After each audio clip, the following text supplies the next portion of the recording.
Hey everybody, it's Jason with Schley's Bonsai. Today we have Jeannie here. She's our uh, correspondence secretary at Kawa Bonsai Society. Jeannie brought a couple trees today, and she has agreed to uh, have us do a little video on it for content. This is a willow leaf ficus. What can you tell us about this? Uh, well, I'm a novice, so I really don't know Where did you get it? very much. I got this from Mike Rogers, Okay. and I have had it now 2 to 3 years. Okay. I have been watering it daily. I have been Fertilizing it. fertilizing, thank you, Right. fertilizing it, changing um, every 3 months. I've also just started, on your advice, using Miracle Grow every 2 weeks Okay. in half strength. Okay. It looks better than when we saw it last time. Now, you said you've had this for 2 years. Do you have a particular plan? Do you have a 5-year goal on this? Do you have a 10-year? What is your final height? Have you thought about that yet, or are you just trying No, to get? I'm really not knowledgeable on planning goals. Okay. I know that, or I've been told that, like these 4 branches are too close to get. Although they're surrounding the plant, there's no difference in height. Right. Um, it seems like most of the growth is up here. Right. I know it can't stay that tall. No, looking at it, I can't tell whether it's better to cut it off like somewhere here, or whether to go higher. I mean, Okay. this is the Well- these are all about the same depth or Right. width. These up here, these branches up here are different thicknesses, I guess is the word I'm looking for. Okay. Well, yes, you're right. There's a couple issues with it. One, you can either have a real feminine, tall tree with not a lot of movement, not a lot of taper. I think if you do that, you're going to end up having irritation because it's not going to look like a real tree. This first branch is clear up, Way up. 9 inches, and if that's going to be your first branch, all these go, right? So now you have a pretty tall tree, and that's okay. You can do that. You can have this as your first tree, your first branch. You can have another branch. You can have a real tall tree, but it will never be real impactful as far as, a thick tree with taper and movement. It doesn't have a lot of movement. It's a subtle movement, but there's a couple things you can do with this. Instead of cutting this off, you can actually put an air layer right here, okay, and create a shorter tree here down the road. Or you can actually just cut this off and put it in pine bark perlite here in Florida in May, and it'll actually probably root. Especially if you leave a lot of this, cut some of this foliage off, but leave a lot of it in there. Put it underneath your bench in the shade. Put it in bonsai soil or very well-drained mix like pure perlite, and this will probably root. And this will actually end up being a nice little tree by itself. You're right, you have a bunch of branches down here. You don't need all of them, but you do need a couple because you need to start building your taper. You have a couple options. You can either cut it to here and make this as your new tree, right? Or you can even go lower and make this your new tree, or even this your new tree.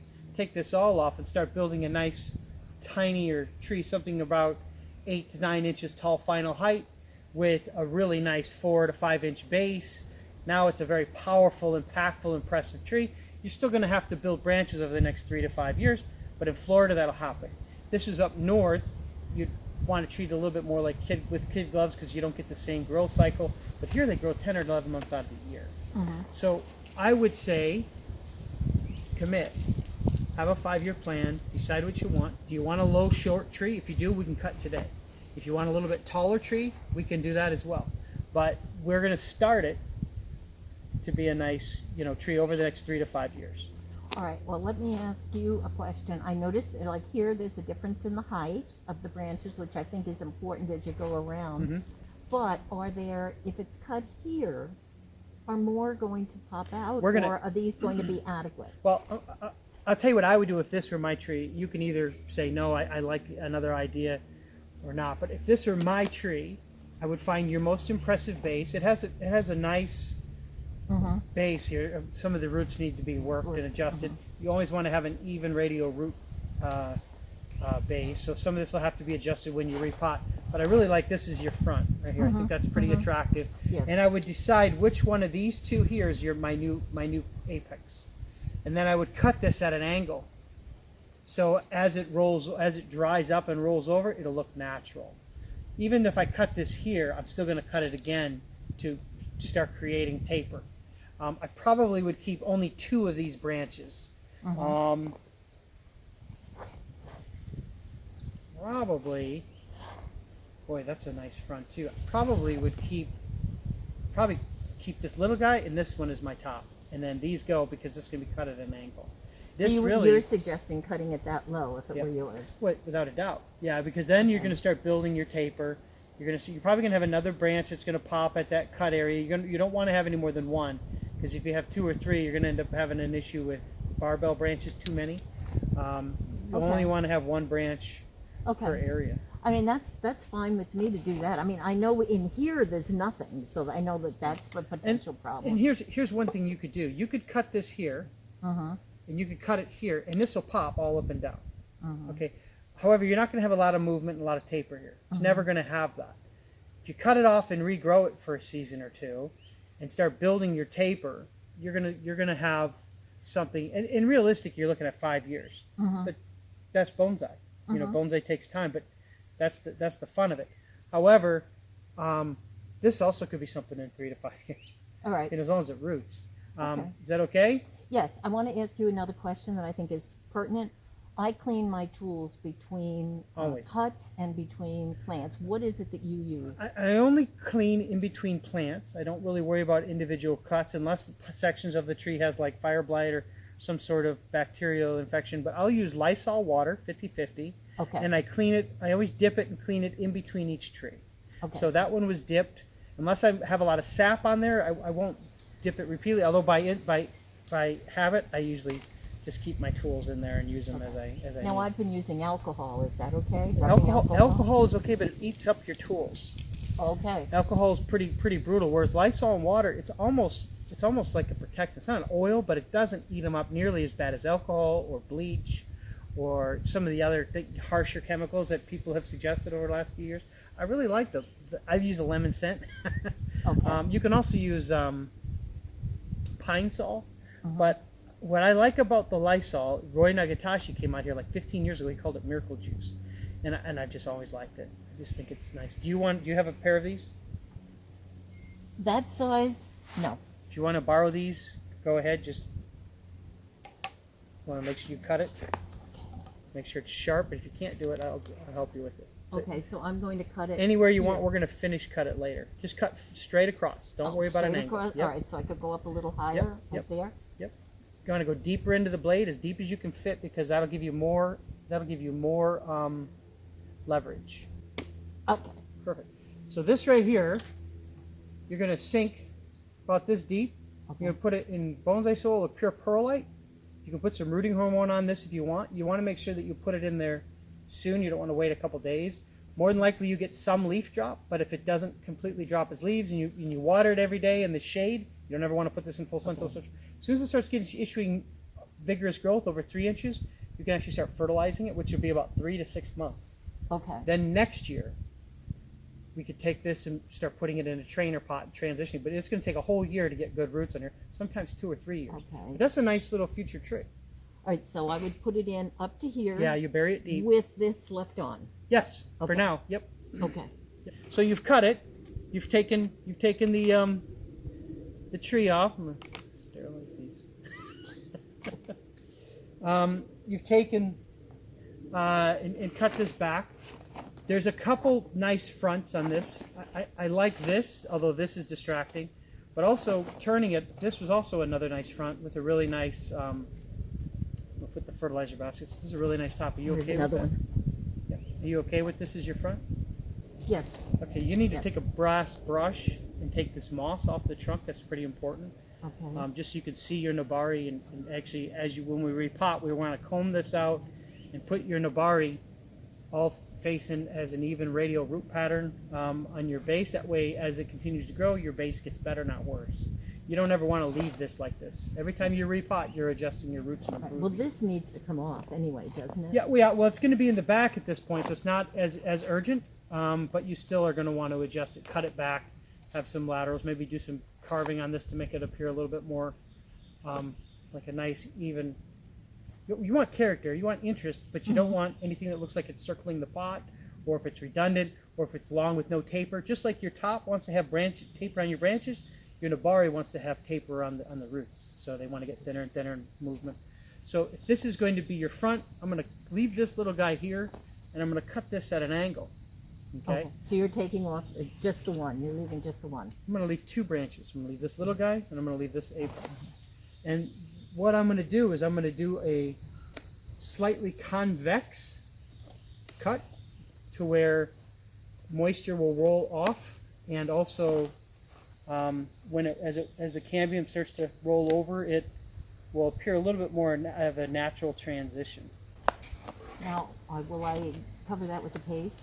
Ficuses actually exude a clear latex sap that does a little bit of sealing, but yeah, you can absolutely do that as well. I'm taking the sharp flex cut and I'm cutting the edge so it doesn't have a jagged edge. Because if you do a heavy cut like this and you leave it jagged, there's more of a possibility of dieback, but also when the cambium starts to roll over, you get a real thick callousing because it was just a jagged edge, and the edges, as the cambium starts to grows in on itself and it gets real thick, and then you get what we call reverse taper on this. So I'm just cutting it, making sure that it's nice and smooth, it's a good transition. More than likely you'll get a bunch of branches that'll sprout from this area. We don't want to have too many. Matter of fact, we almost don't need any, because you have this one right here, you have this higher one in the back, this will sprout down the road, and then this will actually help this heal up faster, so you'll definitely leave this. And I know it looks like now you have a stub.